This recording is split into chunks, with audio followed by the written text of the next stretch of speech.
Mapagpalang araw sa ating lahat. Ako ang inyong lingkod, Elijah Paul Jan Valdez. Welcome sa ating daily devotions. Ang ating verse for today ay nasa 2 Timoteo chapter 1 verse 5. Sinasabi rito na inaalala ko ang pananampalatayang hindi pakunwari na nasa inyo, na namalagi mula kay Loida na iyong lelang, at kay Eunice na iyong ina, at ako'y naniniwanang lubos na sa iyo rin naman. Ang ating pamana kay Kristo ay hindi nasisira. Ang mayroon tayo kay Kristo ay malaya mula sa anumang bagay na magpapapangit, magpapababa, o nagpapakababa. Walang perpekto sa mundo. Kahit na ang pinakamagandang bagay sa mundong ito ay may depekto, kung titignan nating mabuti, palagi tayong makakahanap ng di kasakdalan. Ngunit si Kristo ang tunay na perpekto. Siya ay banal. Walang kapintasan, dalisay, ibinukod sa mga makasalanan, itinalaas sa itaas ng mga langit, at ating mana sa Kanya ay banal din. Walang kapintasan, pataas at dalisay. Walang makalupang katiwalian o kahinaan ang makahihipo sa ipinagkaloob ng Diyos.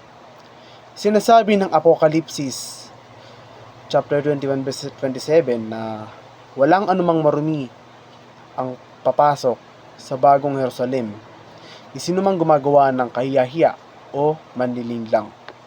Ang ating pamana kay Kristo ay hindi kumukupas. Ang mayroon tayo kay Kristo ay isang pangmataganang pag-aari. Bilang mga nilalang sa daigdig na ito, mahirap para sa atin na isipin ang mga kulay na hindi kumukupas, pananibik na hindi nababandera o halos halaga na hindi nababawasan. Ngunit ang ating mana ay hindi sa mundong ito.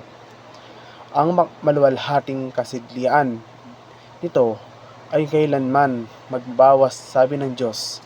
Ginagawa ko bago ang lahat. Ang pamumuhay sa pamamagitan ng pananampalataya ay nangangahulugan ng araw-araw. Anuman ang mangyari, mayroon kang tahimik na pagtitiwala na ang Diyos ay mabuti. Hindi niya ipinagkait sa atin ang kanyang kabutihan. Sa halip ay ginawa niya ang lahat ng bagay ng sama-sama para sa ikabubuti ng mga nagmamahal sa kanya. Ang disiplina ay hindi ibang salita para sa parusa. Ang pagdidisiplina sa iyong anak ay nangangahulugan ng pagtuturo sa kanila ng responsableng pag-uugali at pagpipigil sa sarili.